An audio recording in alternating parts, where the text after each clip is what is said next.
అనకాపల్లి పట్టణ పరిధిలో మంగళవారం ఏఎంఎల్ కళాశాల దగ్గర కొత్తూరు ప్రాంతంలో ఇంటి బయట నిద్రిస్తున్న బర్ల బాలశ్రీ అనే మైనర్ విద్యార్థిపై చేతి మీద మెడపైన దాడి చేసిన వ్యక్తిని అదుపులోకి తీసుకున్నామని టౌన్ సీఐ విజయ్ కుమార్ పేర్కొన్నారు.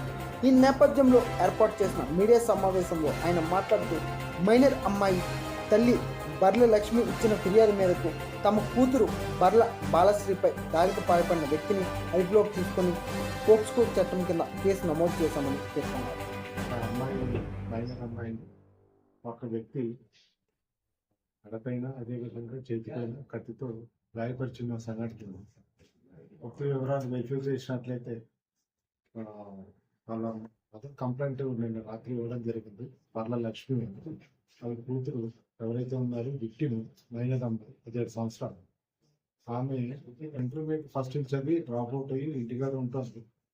వాళ్ళ తాలూకా మామూలు వరుస ఎత్తినటువంటి వాళ్ళు మహాలక్ష్మి నాయుడు, వాళ్ళ పేరు బోడి మహాలక్ష్మి నాయుడు. ఆయనకి దాదాపు 23 years వయసు. ఇతను అమ్మాయిని ప్రేమిస్తున్నానని వెంటబడుతూ అదేవిధంగా ఆ అమ్మాయితో మాట్లాడాలి. అదేవిధంగా పెళ్లి చేసుకోకపోతే నేను ఇబ్బంది పడతాను అనే క్రమంలో ఆ అమ్మాయి పెళ్లి చేసుకోవడానికి నిరాకరించినట్లు ఆ అమ్మాయిని మొన్న రాత్రి కూడా ఆ అమ్మాయిని ఖచ్చితంగా బయటం జరిగింది. అదేవిధంగా నేను సాయంత్రం మీద కత్తితో అమ్మాయిని ప్యాక్ చేసి అదే ఎడం చేతి పైన రిస్ట్ పైన అదేవిధంగా మన దగ్గర కత్తితో క్లాస్ పెట్టడం జరిగింది. అయినా కానీ ఆ అమ్మాయి నిరాకరించడంతో వాళ్ళ తల్లి కంప్లైంట్ కలిపి తన మీద హత్య నేరం కింద అదేవిధంగా పాక్సో చట్టం కింద కేసు నమోదు చేసి రిమాండ్ నిమిత్తం తప్పించడం చెప్తాను.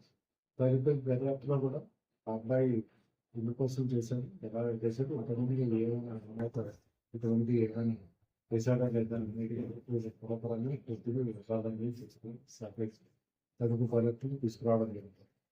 ఇతన్ని రాత్రి ఇమీడియట్ గా అరెస్ట్ చేయడం జరిగింది. సో ఆ మైనర్ అమ్మాయి తాలూకా ఇప్పుడు స్టేబుల్ గా అమ్మాయికి ఎటువంటి సో నార్మల్ గా బాధపడాలి. సో కాబట్టి సొంత బంధువుల వర్గం వాళ్ళే ఇటువంటి చేయడం మైనర్ పరిస్థితి ఉంటుంది. సో దయచేసి చెప్పేది ఏంటంటే ఆ రోజు రాత్రి చిన్నది మా అబ్బాయి కత్తితో ఇలా భయపెట్టినప్పుడు వెంటనే రిపోర్ట్ ఇస్తే వాళ్ళే తీసుకొచ్చింటే నేను సాయంత్రం జరిగేది కాదు. సో ఏదైనా వస్తే 40 గంటలంటే పొజిషన్ వచ్చి వెంటనే తిరిగి తీస్తే ఇటువంటి సంఘటన జరగకుండా. సో దానికి దయచేసి అందరికీ రిక్వెస్ట్ చేసేది ఏంటంటే ఏదైనా చిన్న సంఘటన పోలీసు వాళ్ళు తీసుకురావడం వెంటనే యాక్షన్ తీసుకోవడం జరిగింది.